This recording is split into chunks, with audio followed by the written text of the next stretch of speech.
Zuhud di dunia ini adalah sifat yang mulia, dan hakikat makna daripada zuhud adalah lunturnya kecintaan terhadap hal-hal duniawi dari hati seseorang. Lunturnya kecintaan, semangat, hal-hal duniawi dari hati seseorang, sehingga dunia di mata dia hina, rendah. Dan sesungguhnya hingga berpalingnya dunia lebih dia sukai daripada datangnya dunia tersebut. Ini adalah hal yang agung, hal yang besar. Sulit memang, ya karena itu hanya diberikan kepada para aulia wassalihin. In lam takunu mithlahum fatashabbahu. Kita nggak bisa jadi seperti mereka, tetapi paling tidak kita ikuti mereka sedikit demi sedikit. Dan patut kita fahami, apa itu dunia? Dunia segala sesuatu yang memutus kita dari Allah. Dunia bukan diartikan banyaknya harta, dunia. Punya tahta, dunia. Punya masa, dunia. La, dunia itu adalah segala sesuatu yang bisa memutus kita dari Allah. Segala sesuatu yang menjebloskan kita dalam maksiat. Segala sesuatu yang membuat kita lalai dan lupa kepada Allah. Membuat kita jadi ketinggalan majlis, ketinggalan zikir, ketinggalan sunnah, ketinggalan adab, ketinggalan kebersihan hati. Itu adalah dunia yang tercela, yang bawa sial. Maka hendaknya dalam hati kita ini bersihkan kecintaan kepada hal-hal duniawi. Sebab Allah subhanahu wa ta'ala sejak menciptakan dunia ini enggak dilirik dunia ini oleh Allah subhanahu wa ta'ala, enggak dipandang dunia ini. Nah karenanya itu zuhudlah di dunia. Al-Imam Al-Haddad beliau menyebutkan tentang permasalahan zuhud ini, beliau bilang izhad biqalbika fid daril lati fatanat tawaifan fara'auha ghayatat talabi tanafasuha wa atauha gawalibahum ma'al gulub fayalillahi min ajabi fahiya allati saghurat gadran wa ma wazanat 'indal ilahi janahan fal harisu ghabi. Zuhudlah kamu di dunia, sederhanalah kamu di dunia yang telah menipu, yang telah memfitnah, menipu, membinasakan bukan satu dua orang, bukan satu generasi, banyak generasi menjadi musnah, menjadi hancur, menjadi celaka, menjadi sial gara-gara dunia ini. Memang gara-gara dunia orang jadi sial kayak bagaimana sih? Jadi sial gara-gara dunia itu seperti apa? Fara'auha ghayatat talabi, ketika melihat dunia sebagai segala-galanya, melihat dunia sebagai puncak harapan. Oh, kalau nggak punya dunia nggak bisa jadi benar. Kalau nggak punya dunia nggak bisa jadi baik. Kalau nggak ada dunia nggak bisa jadi rapi keadaan. Menganggap dunia ini puncak, sebagai puncak, sebagai ciri kesuksesan. Oh, kalau punya dunia berarti sukses. Orang sukses kalau dia punya dunia. Orang menang kalau dia punya dunia. Yang berjaya yang punya dunia. Maka orang yang pikirannya seperti ini ya, adalah orang yang telah menjadi sial gara-gara dunia, menjadi celaka gara-gara dunia. Menganggap kemenangan, kejayaan, keberhasilan diukurnya pakai dunia. Kalau punya harta banyak, kalau bisa duduk di kursi ini, kursi itu, nah baru dia merasakan kemenangan. Padahal kacamata Nabi Muhammad dan kacamata Islam adalah kemenangan hayya 'alas shalah, hayya 'alal falah. Di situ kemenangan, ya ayyuhalladzina amanu ka'u wasjudu wa'budu rabbakum waf'alul khaira la'alakum tuflihun. Hai orang yang beriman, salatlah, rukuklah kalian, sujudlah, ibadat kalian kepada Allah, bikin baik, kalian menang, kata Allah subhanahu wa ta'ala. Kemenangan di situ. Maka ketika dia menganggap dunia ini kemenangan, nah itu adalah orang yang sial gara-gara hal duniawi tersebut.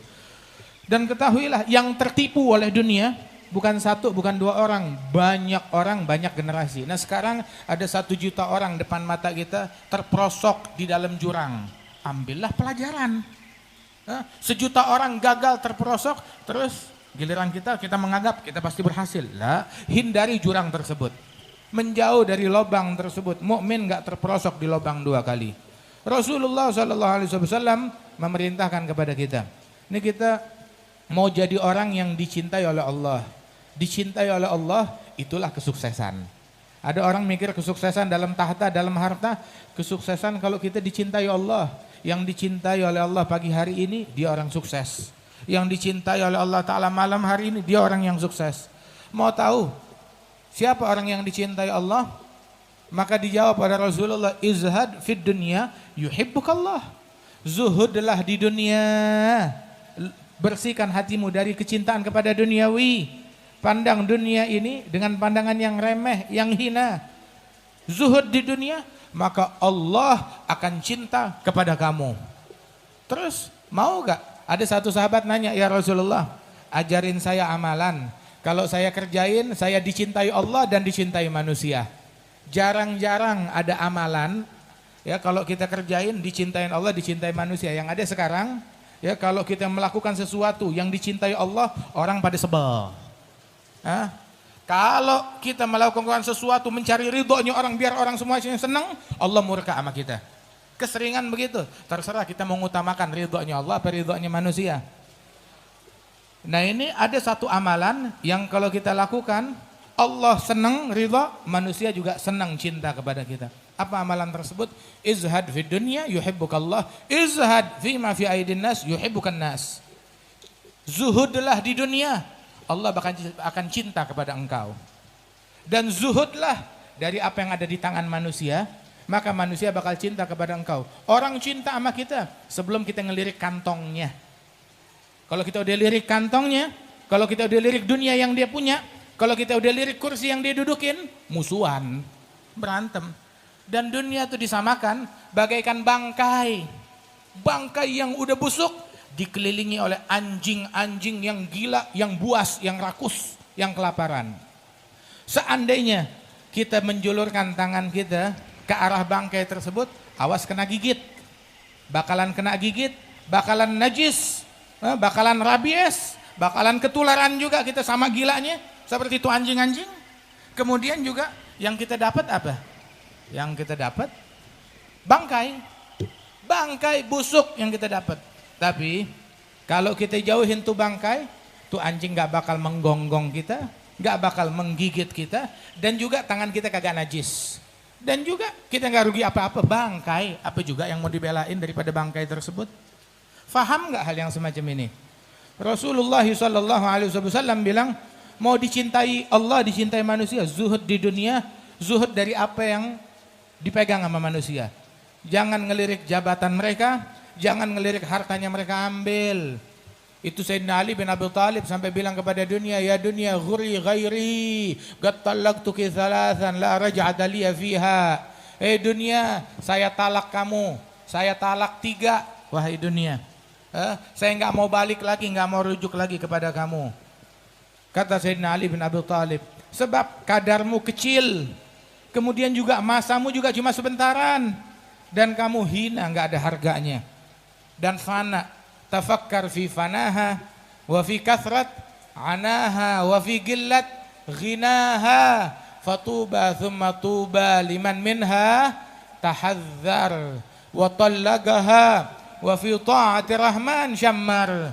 Pikirkan betapa fananya dunia, betapa kegembiraan yang kita dapat. Setiap satu kegembiraan setelah kita melalui 10, 100, 1000 kesusahan dan stres, baru kita dapetin satu.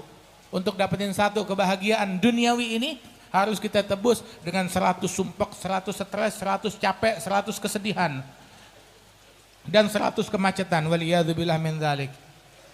Dan yang kita dapat sedikit, bangkai. Ini perawannya dunia udah diambil sama Fir'aun.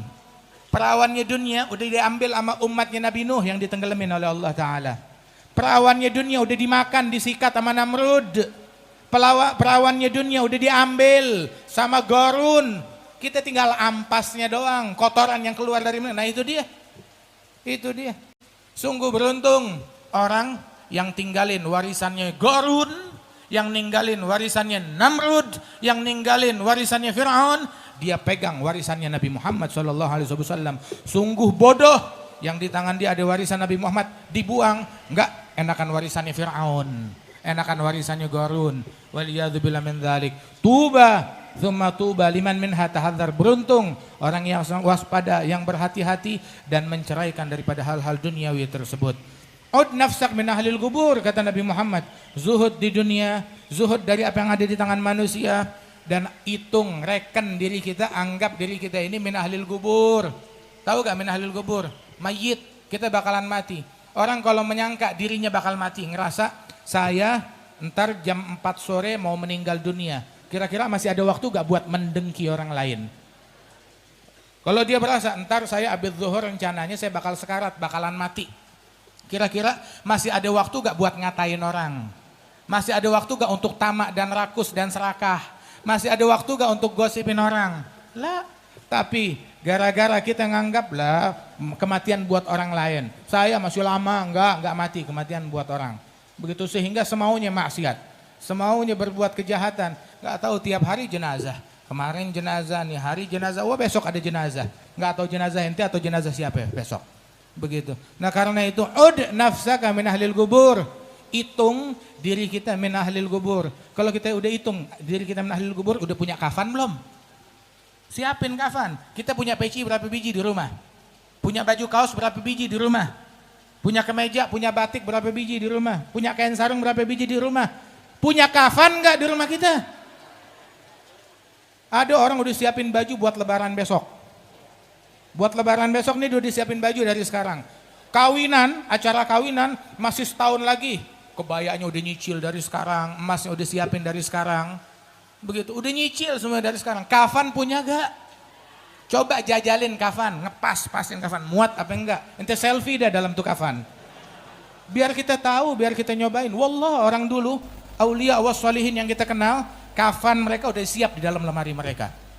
Kan Al-Habib Alwi bin Ali Al-Habsyi, abahnya Al-Habib Anis, itu pergi meninggal dunia di Palembang, pas lagi dakwah, meninggal dunia di Palembang, dibuka kopernya, ada kain kafan di situ. Udah siapin kain kafannya dia. Radhiyallahu anhum wa ardhahum.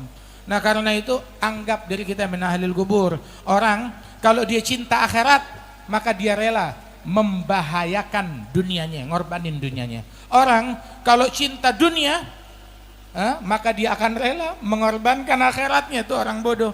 Maka utamakan, prioritaskan yang abadi daripada yang fana.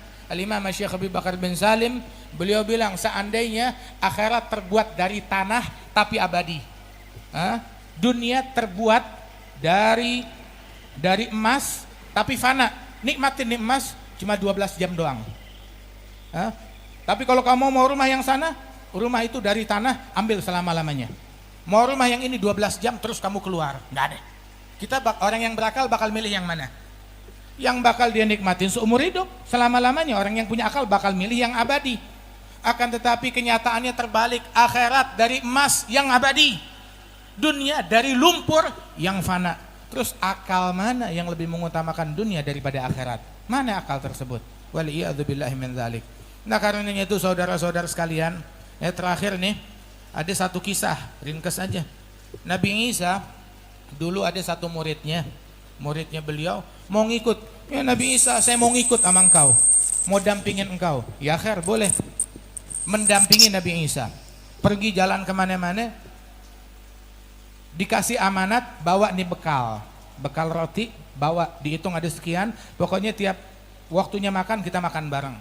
Sekalinya mereka makan sekali ada, makan lagi bekal tersebut ada. Begitu mau makan muridnya bilang, wahai Nabi Allah, rotinya udah habis. Loh kok sudah habis? Ya emang udah habis. Bilang kamu yang makannya. Bilang enggak, sumpah bukan saya yang makan. Betul bukan kamu? Benar bukan saya. Diajak sama Nabi Musa lanjut perjalanan. Lihat ada sungai. Nabi Musa bilang ayo bismillah, kita jalan di atas sungai. Jalan di atas sungai, di atas air. Sampai ke ujung, lihat mukjizat. Lihat, hebat gak? Masya Allah, luar biasa. Nah sekarang saya bertanya, demi Allah yang menunjukkan mukjizat ini kepada kamu, yang makan roti saya siapa? Kamu bukan? Bilang bukan, sumpah bukan saya. Lewatin kuburan. Itu kuburan, mayit bangun dari kubur. Mayitnya bangun dari kubur. Bilang hebat mukjizatnya, hebat. Nah sekarang saya tanya, demi Allah yang ngizinkan saya ngidupin mayit, kamu bukan yang makan roti saya? Dia bilang bukan, sumpah bukan saya. Sampai jalan ngelihat gundukan tanah pasir. Nabi Isa ya doa di atas gundukan pasir, itu pasir berubah jadi emas. Terus udah gitu dibagi 3 tumpukan. Nabi Isa bilang, 1 buat saya. Muridnya udah melotot, 1 buat kamu. Terus muridnya nanya, yang 1 lagi buat siapa? Nabi Isa bilang, yang 1 lagi buat yang makan rotinya kita. Si murid bilang, saya yang makan rotinya. Baru dia ngaku. Nabi Isa bilang, gak apa-apa. Cuma asal tahu aja, ini emas semuanya yang punya saya, yang itu semuanya ambil buat kamu. Tapi kamu jangan nemenin saya lagi. Jangan dampingin saya. Tahu si murid apa yang dia lakukan? Iya, dia milih emas, begitu. Dia meninggalkan mendampingi Nabi Isa. Lihat, meninggalkan pergaulan bersama Nabi Isa demi emas, demi duniawi. Ditinggal oleh Nabi Isa. Enggak lama dia mau bawa tuh emas, enggak bisa, terlalu banyak, terlalu berat. Tahu-tahu ada penyamun 2 orang, maling, penjahat 2 orang. 2 orang kalau dilihat emas juga udah lupa sama agamanya. Begitu, jadi penyamun, jadi penjahat. Ngelihat begitu, ngajak berantem, udah nggak usah berantem. Ini emas ada banyak, kita bagi bertiga aja. Kata si muridnya Nabi Isa ini. Lihat, tadinya berteman sama Nabi, gara-gara cinta duniawi berteman sama maling, bergaulnya sama penyamun, bergaulnya sama penjahat. Tuh dunia ngejurumusin sampai sejauh itu. Persahabatan sama Nabi, sedikit demi sedikit dia tanggalkan, jadi bertemannya sama penyamun. Udah gitu khalas, mereka gotong sama-sama. Lihat tuh ada kampung, kalau kita bawa nih emas ke kampung bisa dijarah emasnya kita. Akhirnya mereka taruh di tepi jalan situ, di pinggir dekat goa. Ya sudah, tapi kita perlu ke kampung itu untuk cari makan, dan juga perlu ada orang yang jaga emas. Gini aja, 1 orang cari makanan, beli makanan, yang 2 jagain emas kita. Udah 1 orang beli makanan, yang 2 bilang, ini emas daripada kita bagi bertiga, mendingan kita bagi berdua. Jadi bagaimana? Ntar kalau teman kita datang bawain makanan, kita bunuh dia, emas kita bagi berdua, selesai. Dan tuh orang yang sendirian yang beli makanan, daripada emas gue bagi bertiga, mendingan gue sikat sendiri. Tapi ana mana bisa berantem lawan 2 orang. Ya sudah, makanannya saya racunin. Ente tahu deh kisahnya bagaimana? Semuanya 3-tiganya mati. Nabi Isa ketika lewat lagi, ngelihat ada gundukan emas sama 3 mayat, 3 jenazah, salah satunya muridnya. Dan nah, ini ending daripada dunia kayak begitu. Orang berakal ambil pelajaran dari kisah kayak begini. Orang berakal ambil pelajaran dari kisah kayak begini. Setiap perkongsian, persahabatan karena dunia, hasil akhirnya kayak begitu. Dulu teman, besok bisa jadi musuh. Dan begitu dunia kayak begitu. Dan kita, alhamdulillah, dari zaman kongkong kita duduk hadir sini karena siapa? Karena Allah di majelis kuitang. Kakek kita udah mati puluhan tahun, kita masih hadir. Kenapa? Sebab dijalinnya karena Allah Ta'ala, bukan karena politik, bukan karena harta, bukan karena dunia. Mudah-mudahan Allah Subhanahu Wa Ta'ala perlihatkan ke hati kita sehingga kita memandang dunia ini seperti para aulia wassalihin memandang dunia ini, dan Allah Ta'ala bersihkan hati kita dari cinta kepada hal-hal duniawi, dan Allah Subhanahu Wa Ta'ala berikan anugerahnya kepada kita sekalian. Allahumma akhrij min qulubina kulla qadar di dunia kulla mahalil khalqi milu bina ila ma'asiyatik يشغلنا عن طاعتك يحول بيننا بين تحقق بمعرفتك الخاصة ومحبتك الخالصة وصلى الله على سيدنا محمد النبي الأمي وعلى آله وسلم وآخر دعوانا أن الحمد لله رب العالمين.